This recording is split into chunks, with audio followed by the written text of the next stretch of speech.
Beneath that polishing lathe, I found a perfect crystal bearing my name. She was 21 and erased. No job, no room, no references, just a canvas tool roll and $11 she had saved beneath the loose lining of her winter coat.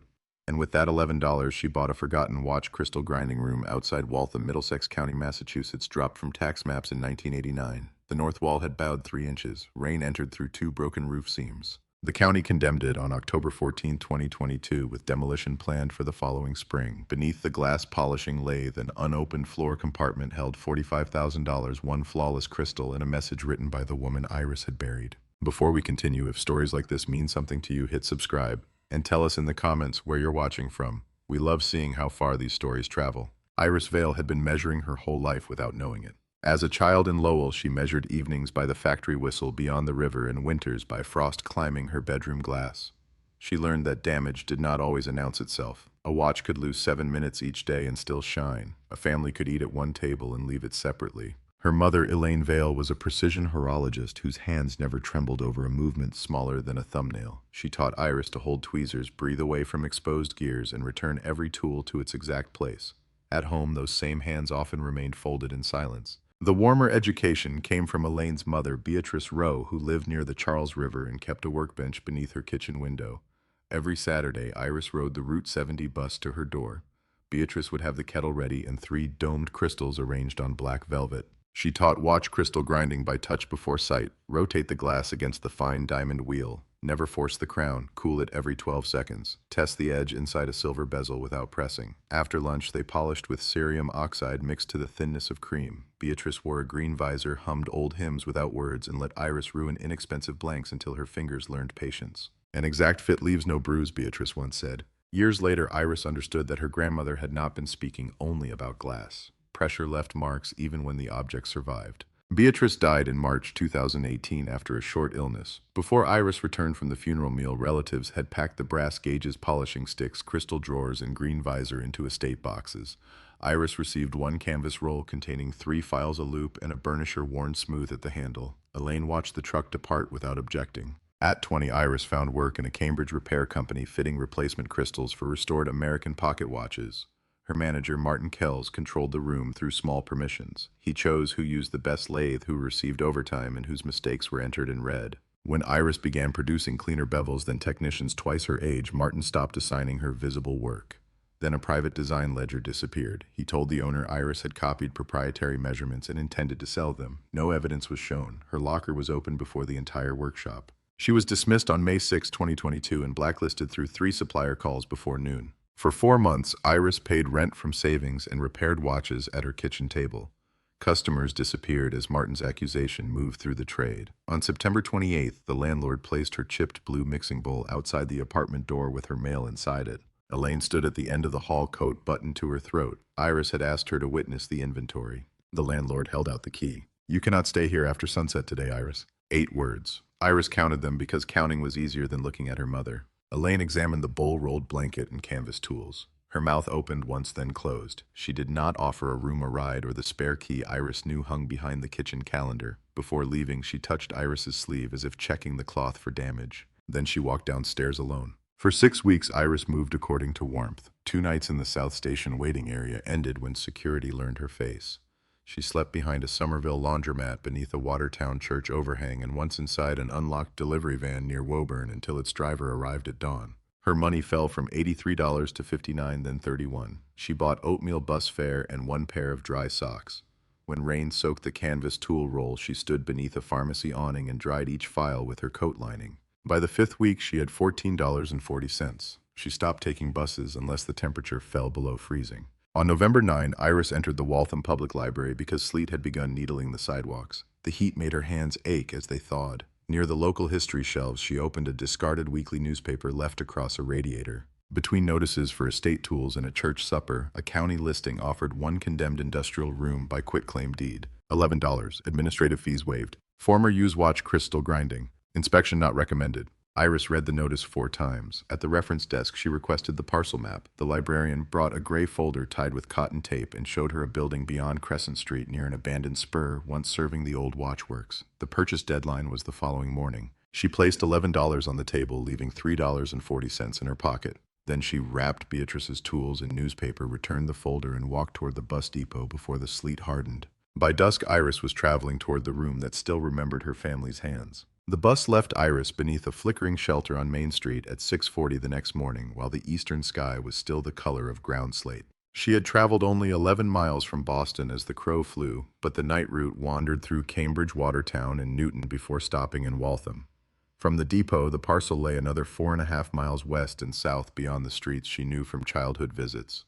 She walked the first two before cold rain stiffened her jeans against her knees. That evening, she found a hay barn with one door hanging open near the western line. The temperature fell to 27 degrees. Iris climbed behind 3 square bales, wrapped the canvas tool roll beneath her coat, and slept in intervals measured by a horse shifting in the adjoining stall.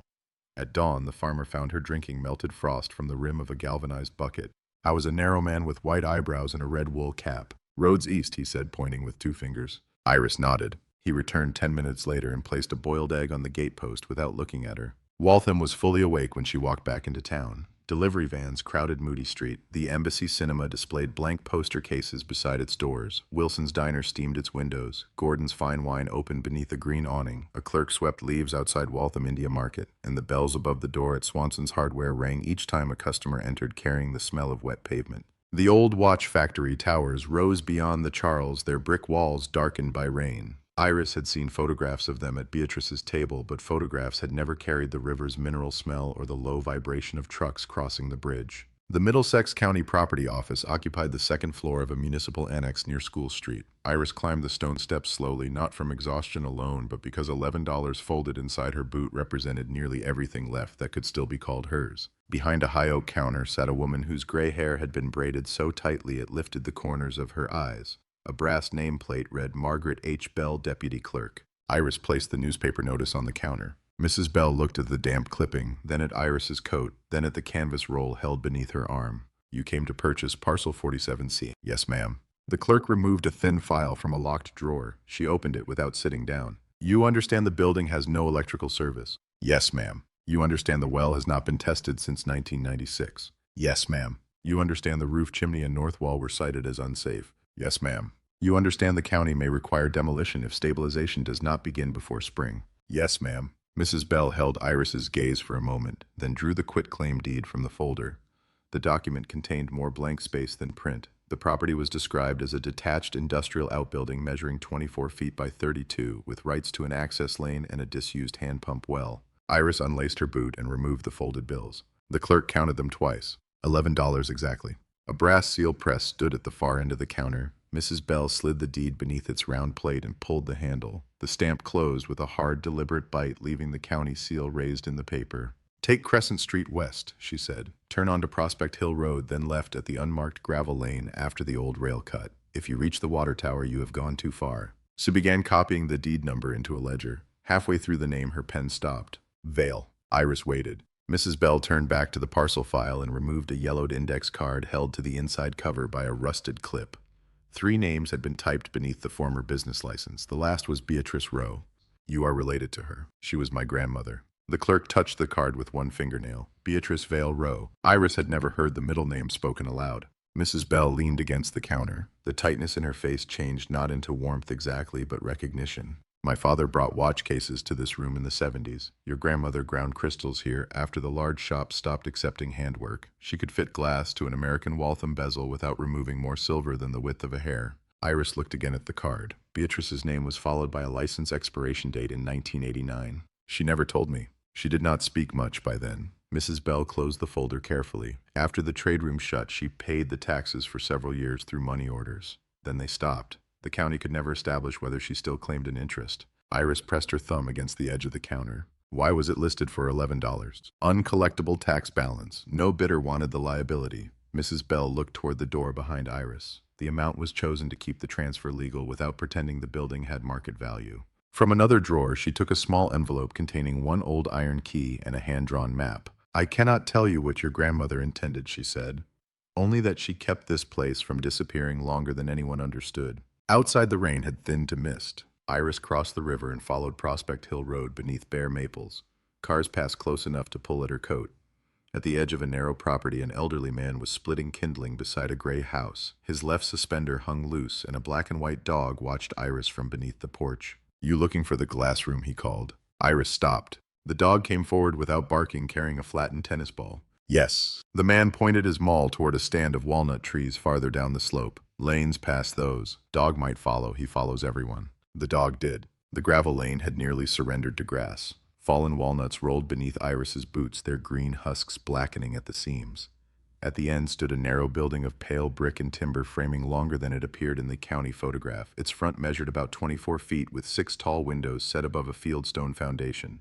3 panes were gone. The shallow roof sagged near the center, and a square brick chimney leaned slightly east. Above the double doors, a painted board remained beneath lichen and soot. "Vale and Row crystals ground to fit." The letters were faint but legible. Iris stood beneath them until the dog dropped the tennis ball against her boot. The iron key entered the lock but would not turn. She pressed her shoulder into the left door, easing the swollen wood away from the jamb, then tried again.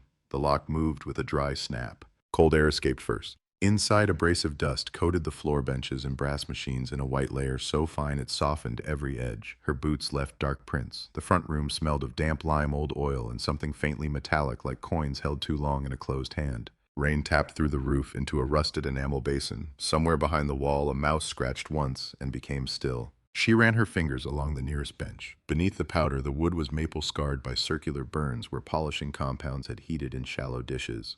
4 small brass lathes stood in a row. Their belts had rotted, but the spindles remained. When Iris turned one by hand, it gave a low, even whisper. The sound reached her before the memory did. Beatrice's kitchen, the green visor, a crystal cooling between wet fingertips. Iris released the spindle and returned to the room. The back chamber held a cast iron stove, a narrow cupboard, and shelves filled with empty paper packets. The floor dipped near the north wall. Wind entered through a crack wide enough to move the white dust in delicate streams. She tasted grit when she breathed through her mouth. Near sunset, the man's dog returned home. Iris found a hand pump beyond the walnut trees, but the first water came out orange and smelled of iron. She let it run for 5 minutes before filling the enamel basin and carrying it inside. There was no food except half the boiled egg she had saved. She ate it beside the polishing bench and drank cautiously from the pump water after sediment settled. For bedding, she spread newspaper over the driest boards in the back room and placed the canvas roll beneath her head.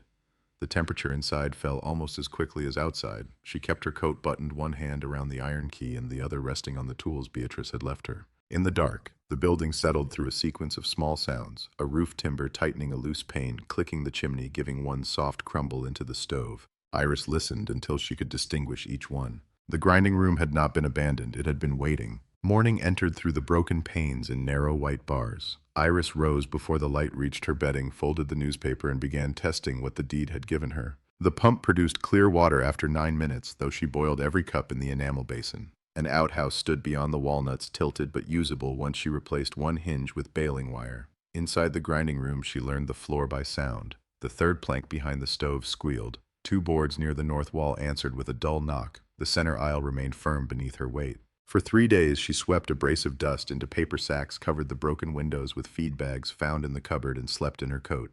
She ate crackers softened in hot water and watched the remaining coins in her pocket diminish toward nothing. On the 4th morning, she walked back to Swanson's hardware. The shop smelled of pine shavings, kerosene, and iron warmed by old radiators. Drawers with brass pulls lined the walls from floor to ceiling. Behind the counter stood the white-browed farmer who had left the boiled egg on the gatepost. Without the red cap, Iris noticed a crescent-shaped scar crossing his scalp above one ear. "You own this place?" she asked. "Since my brother died." He looked at her canvas tool roll. "You own the glass room." "I signed the deed." He considered that without smiling. "Emmett Swanson." "Iris Vale." His eyes narrowed slightly at the surname, but he asked no questions. Iris placed $6.40 on the counter and unfolded a list she had written on newspaper. "I need chimney brushes, stove cement, lamp oil, nails, and something to seal the window openings." Emmett read the list. "You need more than $6. "I know." He turned the paper over and wrote her name across the top. Beneath it, he drew 2 ruled columns. 30-day account, he said. "No interest. Pay what you can." "I do not have employment." "Then you have work."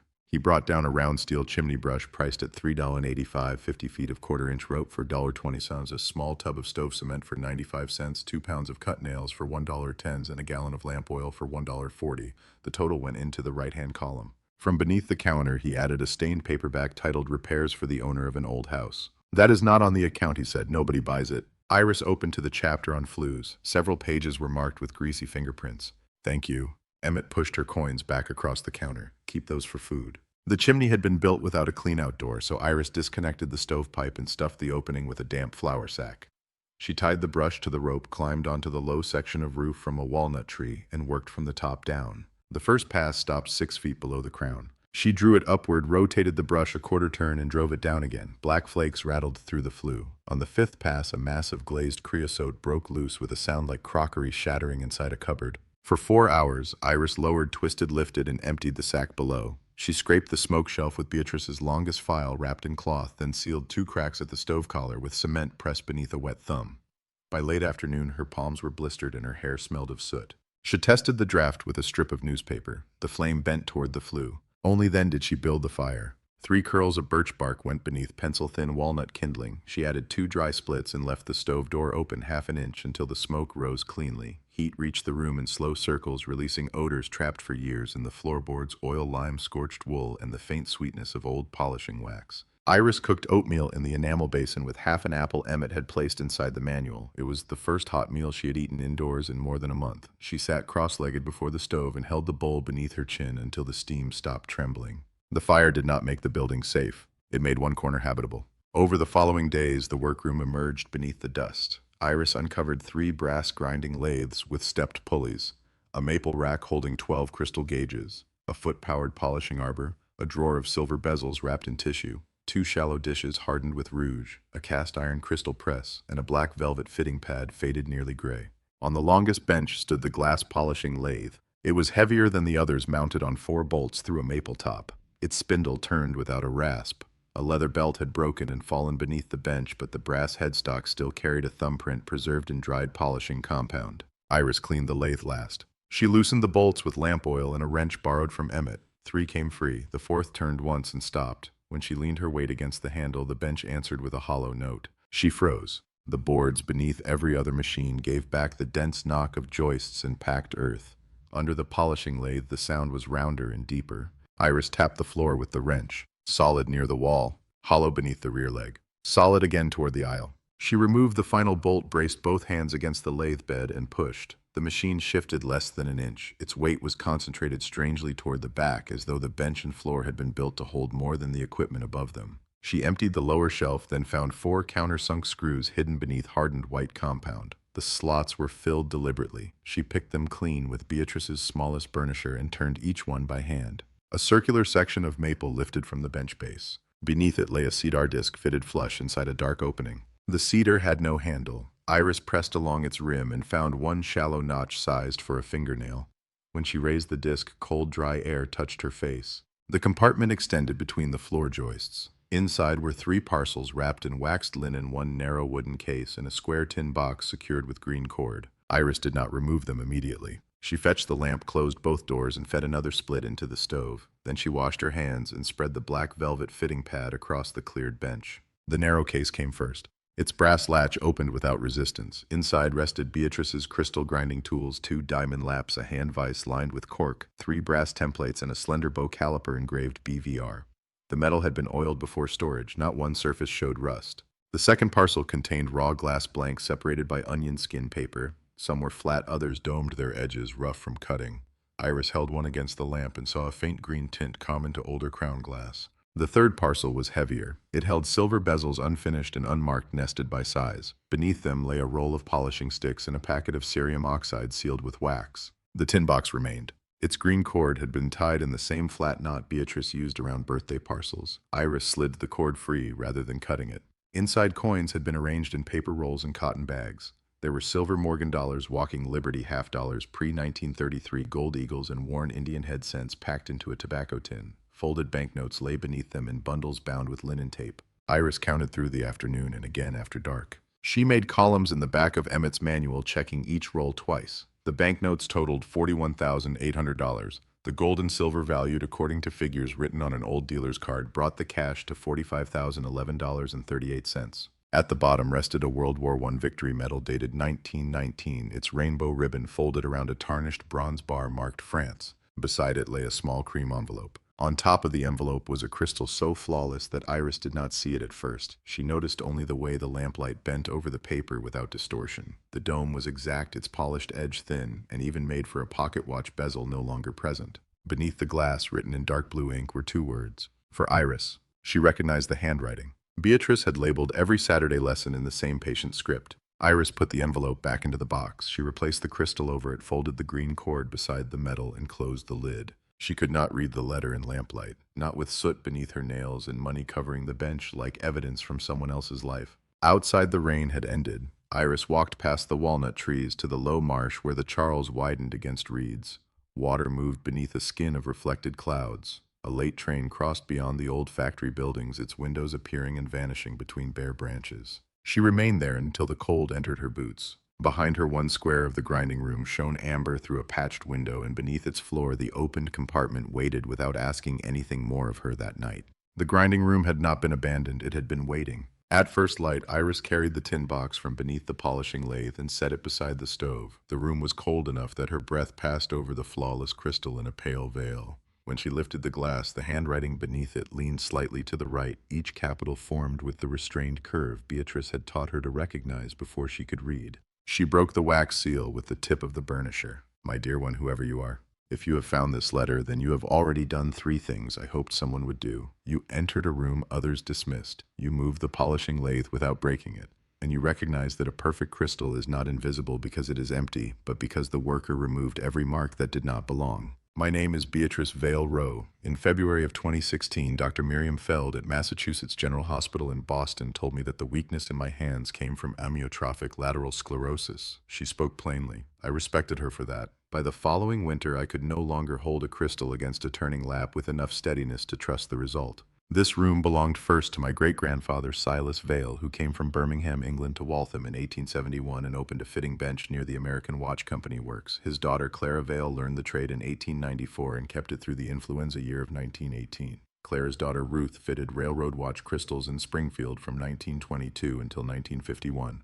Ruth taught my mother Helen Vale in this room, and Helen taught me after the war when returning soldiers brought damaged pocket watches home in envelopes and cigar boxes. My husband, Thomas Rowe, was killed near the Chosin Reservoir during the Korean War in December 1950. He had carried one of Silas's watches in his breast pocket. The watch came home. Thomas did not. The metal in this box belonged to my uncle Edwin, who served in France during the First World War. Our family kept objects when we could not keep people. The trade closed here on October 3, 1989. The larger repair houses had already changed to mineral and acrylic replacements cut by machine. I locked the doors that afternoon and did not return to regular work. More than 30 years passed in silence, though I paid the taxes for as long as I was able. The tools are not relics. Use them. For a domed crown glass blank, begin with a coarse lap no faster than 1200 revolutions per minute. Cool the edge in clean water every 10 to 12 seconds. Mix cerium oxide with water at roughly 1 part powder to 3 parts liquid, thin enough to move but not run. During the final polish, use light pressure for 90 seconds, turn the crystal a quarter rotation, and continue until the edge disappears against black velvet.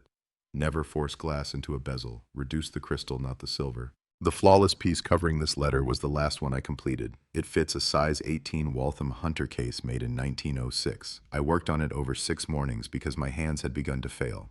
There is one shallow mark beneath the lower curve. You will need a loop to find it. I left it there because perfection that requires the destruction of the worker is not honest work. The money came from decades of repairs, from the sale of my father's house, and from coins my mother hid during the Depression. It was not saved for comfort. It was saved to protect the room long enough for someone willing to work carefully inside it. Inheritance is not possession. It is the decision to lift the tool, learn what it demands, and leave it fit for another hand. You may sell everything if that is what survival requires. You owe no loyalty to wood, metal, glass, or the dead. But if you choose to stay, begin with the roof, then the chimney. Do not light the old brass inspection lamp until you have found the stone marker beyond the back door. Its base is loose and the lamp key is beneath it. The house is not empty. It has been waiting. You are welcome here. Beatrice Vale Rowe, March 14, 2010. Iris read the letter once without moving. Then she read it again, slower, resting one finger beneath each line as Beatrice had done during her first lessons. When she finished, she folded the pages along their original creases. The paper returned to its shape without resistance, as if it had spent years preparing for that exact motion. She carried the letter through the back door. Frost had silvered the weeds between the building and the walnut trees. Near the foundation stood a low granite marker almost hidden beneath burdock. Its face bore no name, only a small wheel crossed by a polishing stick. Iris knelt and cleared the soil with the edge of her hand. The marker shifted when she pressed its upper corner. Beneath it lay a brass key wrapped in oilcloth, dark with age but dry. Back inside, she found the inspection lamp on the highest shelf above the crystal press. Its reservoir still held a trace of hardened fuel. She cleaned the wick tube, rinsed the tank, and filled it with fresh lamp oil. The key turned a small side valve that had been locked for decades. When Iris struck the match, the wick caught with a blue edge before settling into amber light. The lamp's round reflector sent a steady circle across the workbench, bright enough to reveal the fine pits in the old maple and the nearly invisible scratch Beatrice had left in the final crystal. Iris lowered the loop. There it was, a single crescent no longer than an eyelash. The flaw did not diminish the work, it made the hand behind it visible. That afternoon, small kindnesses returned to her one by one. Emmett Swanson's boiled egg on the gatepost, Mrs. Bell placing the iron key into an envelope instead of treating Iris as another failed bidder, the unnamed librarian bringing the parcel map without asking why Iris's cuffs were wet, the old man on Prospect Hill pointing toward the walnut trees while his dog carried a ruined tennis ball at her heels. None of them had rescued her. Each had moved one obstacle far enough for her to take the next step herself. Before we go farther, think of one small kindness someone once gave you when they could not have known how badly you needed it. Tell us in the comments what they did. A meal, a ride, a name, remembered, a door held open. Sometimes the smallest act becomes the place where a life begins turning. That night, Iris returned the money to the tin box and slid it beneath the stove rather than beneath the floor. She placed the diamond lap's bow caliper and flawless crystal in a row beside her bedding. The inspection lamp burned low on the bench. For the first time since losing her room in Lowell, Iris slept without keeping one hand inside her coat. The first snow came on December 3 and laid 4 inches across the sagging roof before dawn. Iris read the roofing chapter 3 times beside the stove, tracing the diagrams with a soot-darkened fingertip. The south slope measured 26 feet by 16, the north slightly more because of the bow. Allowing for overlap in waste, she calculated 12 bundles of cedar shingles, 2 rolls of 30-pound felt, and 18 pounds of hot-dip nails. The walls near the chimney failed 3 times. "My father's," he said. "He won't need it." An elderly man named Amos Pike was waiting at the grinding room when Iris returned. He had spent 42 years roofing houses from Waltham to Concord, and one finger on his left hand ended at the first joint. "I cannot pay you," Iris said. "I didn't ask." They began by sistering the weakest rafter with a straight length of fir bolted beside the old timber. Amos snapped a chalk line along the eave's blue dust, marking the first honest edge the roof had held in years. I taught her to drive each nail in 3 strokes set seat finish. On the second morning, he stopped beside her ladder. "That nail's proud." Iris looked down at the raised head. "Pull it." They worked through 11 short days, stripping rotten courses only as quickly as they could cover the exposed deck. Felt went down taut but not stretched. Shingle joints were staggered. Each course held a 5-inch reveal checked with a story pole Iris made from scrap pine. Her hands split at both thumbs. Amos wrapped them with cotton tape and returned her hammer. By December 15, the last ridge shingles lay doubled against the wind. Snowmelt ran from the eaves in clean lines instead of entering the room. Iris stood beneath the repaired roof during a hard evening rain and listened. Nothing fell into the enamel basin. The chimney worsened when deep cold arrived. Bricks near the roofline had begun spalling their fired faces, breaking away in thin red shells. Mortar turned to powder beneath Iris's pointing tool. She removed each loose joint to a depth of 3/4 of an inch, brushed the channels clean, and dampened them before adding new material. Emmett advised 2 parts hydraulic lime to 1 part sharp sand for the exterior work. Around the flue liner, Iris used a separate mixture of 3 parts fire clay to 1 part furnace cement pressed firmly into the heat cracks with a narrow margin trowel. For 3 weeks, the temperature rarely rose above 28 degrees. She built a canvas windbreak around the scaffold and kept the mortar ingredients near the stove until use. Outside, she worked with bare hands because gloves stole the pressure needed to shape the joints. Every 15 minutes, her fingers went numb. She climbed down, held them near the stove until the ache returned, then went back up. Amos inspected the crown once and tapped a repaired brick with the wooden handle of his chisel. "Sound enough," he said. In late January, Iris built a test fire no larger than a dinner plate. She warmed the flue, gradually adding 1 split at a time. Smoke rose through the repaired chimney without spilling from the stove collar or staining the room. Outside, a narrow gray column lifted straight above the walnut trees. Beneath the abrasive dust, the floor was white pine fastened with hand-cut rose-head nails. Several planks had cupped, but most remained thick enough to save. Iris rented a random orbit sander from Emmett for $14 a day. She set every nail below the surface with a steel punch, then worked in 3 passes 80 grit to remove the crusted dust and stains, 120 to level the grain, and 220 to soften the final scratches. The work filled the room with a clean, resinous smell that no amount of sweeping had uncovered. After vacuuming the boards twice, she wiped them with mineral spirits and applied the first coat of tung oil with folded cotton cloth. 2 more coats followed, each thin enough to penetrate rather than shine. She waited 48 hours after the third before moving a single lathe.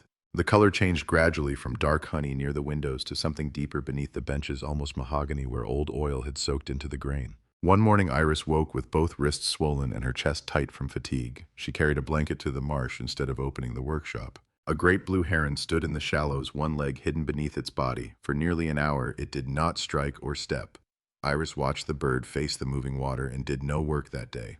The next morning, she returned to the floor and finished the final corner beneath the crystal press. There were 8 windows in the grinding room. 3 had no glass. 4 were cracked from corner to corner. The last contained a wavering original pane dated by its construction to 1788, older than the building's later industrial fittings. Iris preserved it exactly as it was, bubbles and all. She removed the damaged glazing points with a narrow chisel, cleaned each rabbet, and brushed the bare wood with linseed oil.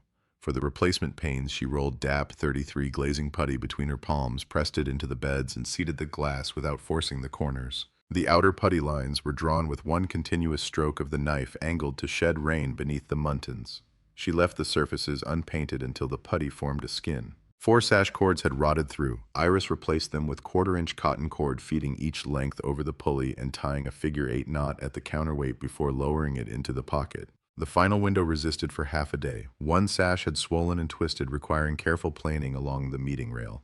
When it finally moved through its full travel, Iris raised it 6 inches and felt clean February air enter the room. A chickadee landed on the nearest walnut branch. It tilted its black-capped head toward the open window, gave one bright note, and flew across the yard before Iris could set down the glazing knife. The walls had been built with horsehair plaster pressed over hand-split oak lath, and most of it remained sound until Iris reached the chimney.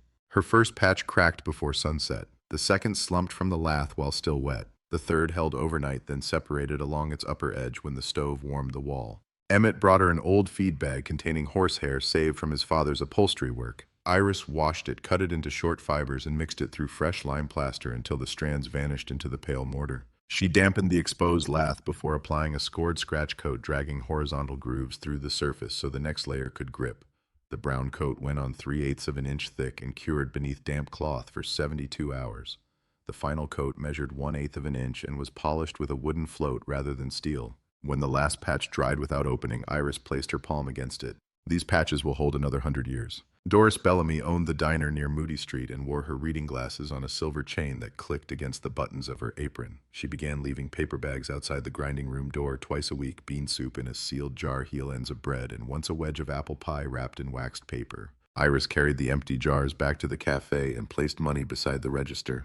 Doris pushed it away with one flour-marked finger. "Pay me in candles when the shop reopens." There was no candle work in the building, but Iris understood the sentence was not an order. It was a way of giving food without naming hunger. Caleb Pike arrived one Saturday on a blue Schwinn bicycle too small for his long legs. He was 15, with a cowlick that refused to lie flat beneath his wool cap. A splitting maul rested across his handlebars. He cut the fallen walnut limbs into stove lengths and stacked them beneath the eaves with the bark facing upward. When Iris offered him $2, he tightened the rope around the final bundle. "My mother said, about your grandfather." Beatrice had never mentioned a grandfather connected to the room, and Caleb offered no explanation. He only lifted one hand as he rode away the maul tied along the bicycle frame. Reverend Boyd passed each morning on his walk to the small stone church beyond the rail cut. His beard was white except for one dark stripe beneath his lower lip. He never entered without invitation. He tipped his hat when Iris worked outside, and on the coldest mornings he paused at the lane. "Keep her roof standing, Lord." 4 words spoken quietly. Then he continued toward town. Iris postponed the cellar until February 11. The entrance lay beneath a hatch behind the stove. 7 granite steps descended to a fieldstone floor 12 feet wide and 15 feet long.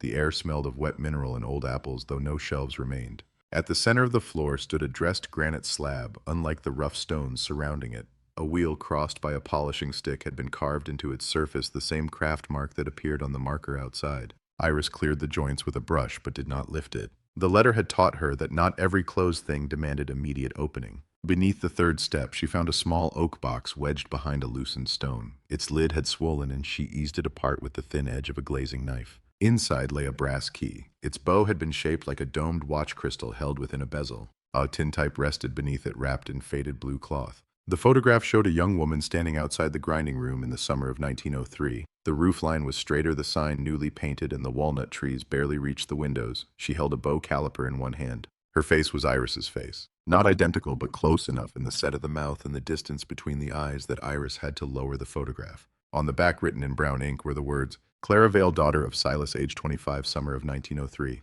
Iris placed the tintype beside Beatrice's flawless crystal on the workbench. The brass key remained on the mantel above the stove. She did not know what had opened. Snow withdrew from the lane in dark ridges. The creek beyond the marsh grew loud with meltwater, and green walnut catkins appeared where the winter branches had seemed lifeless. Iris could have begun grinding replacement crystals. The lathes were clean. Beatrice's tools were ready. The room held heat-dry walls and windows that opened. She chose not to begin the full craft that spring. Instead, she took one worn silver coin from the cache and exchanged it for inexpensive crown glass blanks, polishing powder oil and leather belting.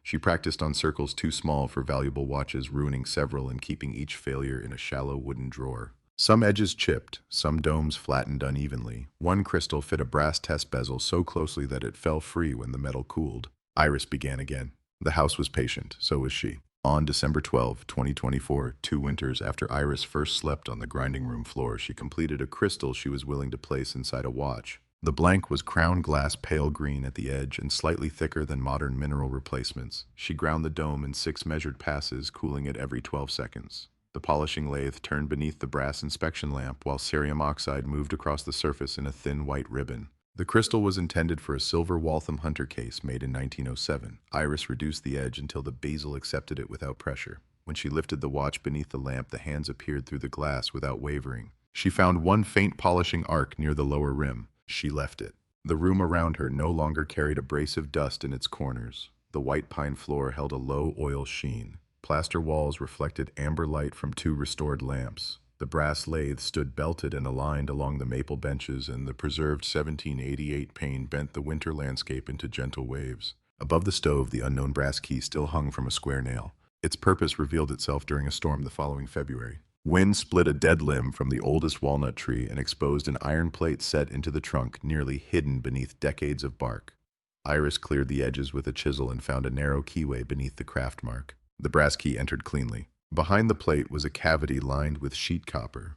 Inside lay a folded 48-star American flag protected by oilcloth and a note dated November 7, 1918. The handwriting belonged to Clara Vale. She wrote that her younger brother Edwin had gone to France with the 26th Division and that the family expected no word before winter. The flag had hung above the grinding bench from the day America entered the war. Clara folded it when the armistice seemed close, intending to raise it again when Edwin came home. He returned in 1919, carrying lung damage from gas exposure and the victory medal Iris had found beneath the lathe. He lived another 11 years, long enough to teach his niece Helen how to prepare polishing compound and true a brass lap. Clara's note ended with one practical instruction. If Edwin's medal outlives us, take it where his name is kept. Medal should not be asked to remember alone. Iris brought the flag and medal to Mount Feake Cemetery in Waltham on November 11, 2025. Edwin Vale's name appeared on a family stone beneath Clara's and Silas's. Iris cleaned lichen from the letters with water and a soft brush. At 11 in the morning, while bells sounded across town for the anniversary of the armistice, she laid the medal against the base of the marker. There was no audience. Reverend Boyd stood at a distance with his hat in both hands. Emmett waited near the path and did not speak. Iris kept the medal there for the length of the bells, then wrapped it again in the 48-star flag and returned it to the copper-lined hollow. The $45,000 remained mostly untouched. She used $1 Morgan for the first glass blanks, a second for leather belts and polishing compound, 1 gold coin to stabilize the north wall, and another silver coin when the well pump failed during a February freeze. She did not count the cash again after that. The banknotes, remaining coins, dealer's card, and Edwin's medal record went into new waxed wrappings. Iris returned them to the compartment beneath the polishing lathe with a copy of Beatrice's letter and a page listing every repair made to the building. Across the top, she wrote, "For the next one." The shop reopened without a notice in the newspaper. Doris pinned an index card to the cafe corkboard between a piano lesson advertisement and a request for canning jars. Hand-fitted watch crystals, old American cases, asked for Iris. No address appeared. People who needed the work asked Doris, and Doris gave directions only after deciding whether they understood patience. The first customer brought a railroad watch in a sock. The second carried her father's pocket watch inside a wooden recipe box. By the following winter, Iris kept a mailing list of 43 names written in pencil on cards stored by case size rather than alphabet. She accepted only the work she could finish honestly. Caleb returned in April with a hand-carved sign tied across the back of a larger bicycle. He had grown several inches and the cowlick remained. The board was walnut, plain smooth, and finished with oil. Across the first line he had copied the faded lettering above the doors. Vale and row. Beneath it, in smaller letters, he had carved crystals ground to fit. At the bottom, joined by 2 brass screws, hung a separate strip. And daughters. Iris ran her thumb across the final word. There are no daughters, she said. Caleb leaned the bicycle against the wall. Not yet. He meant apprentices, future workers, women whose names neither of them knew. Iris understood without asking him to explain. They hung the sign beneath the old one, preserving both. On the 5th anniversary of Beatrice's death, Iris sat beneath the inspection lamp with a sheet of cream paper before her. She had spent the morning fitting a domed crystal into a silver bezel worn thin along one edge. The finished watch rested on black velvet while the polishing lathe cooled. Iris dipped her pen and wrote, "My dear one, whoever you are." She described the roof, the chimney, and the floor compartment. She named Emmett, Doris, Amos, Caleb, Mrs. Bell, Reverend Boyd, and the librarian whose name she had finally learned was June Alvarez. She wrote that the craft required steadiness but not perfection. She recorded the speed of the lathe, the mixture of polishing compound, the position of the hidden copper plate in the walnut tree, and the reason one faint mark should sometimes remain. She did not tell the next worker what choice to make. Inheritance was still work. Near evening, Iris folded the unfinished letter and returned it to the drawer beneath the gauges. Outside, the restored sign moved once in the wind. The chickadees searched the walnut branches, and the creek carried April water toward the Charles. The grinding room had not been abandoned. It had been waiting. Iris closed the final sash, lowered the lamp, and left one unfinished crystal on the black velvet pad for morning. The watch crystal grinding room waits. It has always waited. At the county annex, Margaret Bell had retired, but the old quitclaim ledger remained in a locked cabinet. Inside her former desk, beneath a tray of brass seals, lay the first dollar Iris had placed on the counter. Mrs. Bell had exchanged it from her own purse before depositing the county's $11. She kept the worn bill in the drawer, without a note, folded once through the center, waiting for someone who might remember what a small legal purchase had allowed to remain standing. The watch crystal grinding room waits. It has always waited.